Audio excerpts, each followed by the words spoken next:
ప్రభునందు ప్రియులకు యేసుక్రీస్తు నామములో శుభములు తెలియజేస్తున్నాం. ఈ దినము హెబ్రోన్ క్యాలెండర్ వాగ్దానము. భయపడక సంతోషించి గంతులు వేయము, యెహోవా గొప్ప కార్యములు చేశాను. యోవేలు గ్రంథం 2వ అధ్యాయం 21వ వచనంలో దైవజనుడు యోవేలును గురించి ఈ మాటలు తెలియజేస్తూ ఉంటున్నాడు. ప్రియమైనటువంటి దేవుని ప్రజలారా, ఇశ్రాయేలు జనాంగం అంతటిని గురించి దేవుడు ఈ మాటలు దైవజనుడు యోవేలు ద్వారా దేవుడు తెలియజేస్తున్నాడు.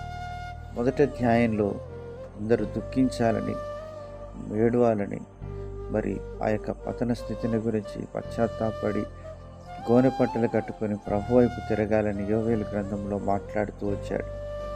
కనుక దేవుని యొక్క సన్నిధిలోనికి దీన మనసు కలిగి రావాలనేది దేవుని యొక్క ఉద్దేశం. కనుక దేవుడు అంటున్నాడు, భయపడక సంతోషించి గంతులు వేయము. భయము వద్దని, భయపడకుమని 365 సార్ల కంటే ఎక్కువ సార్లు బైబిల్ గ్రంథంలో రాయబడి ఉందని దైవజనులు సెలవిస్తున్నారు.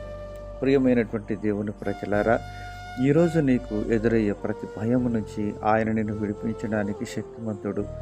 కనుక భయపడక సంతోషించి గంతులు వేయమంటున్నాడు. ఎందుకంటే యెహోవా గొప్ప కార్యములు చేసినాడు. మన పితరులైనటువంటి ఇజ్రాయిలీలు ఐగుప్తులో ఉన్నప్పుడు ఎన్నో రకాలైనటువంటి గొప్ప కార్యములు దేవుడు చేస్తూ వచ్చినాడు. దరిదాపు 10 రకాల తెగుళ్ళ నుంచి దేవుడు మరి ఆ యొక్క సూచక క్రియలను చూపిస్తూ వచ్చినాడు. మరి ఇనుప కొలిమైనటువంటి ఐగుప్తులో నుంచి దేవుడు ఎంతో మరి సాహసోపేతంగా దేవుడు తన ప్రజలను బయటికి తీసుకొని వచ్చిన విధానం, అరణ్యములో ఆకాశం నుంచి మన్నాను, బండల నుంచి మధుర జలమును, మారాను మధురంగా మార్చిన దేవుడు, శత్రువును ఎర్ర సముద్రంలో ముంచివేసిన గొప్ప కార్యములు చేసినటువంటి దేవుడు మన దేవుడు. ఈరోజు ఆయన శక్తి రవ్వంత కూడా తక్కువ కానటువంటిది.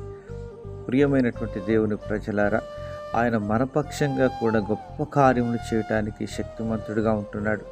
విశ్వాసంతో ఆయన వైపు చూసినప్పుడు దేవుడు ఎన్నో గొప్ప కార్యాలు నీ జీవితంలో చేయడానికి ఆయన సిద్ధంగా ఉంటున్నాడు.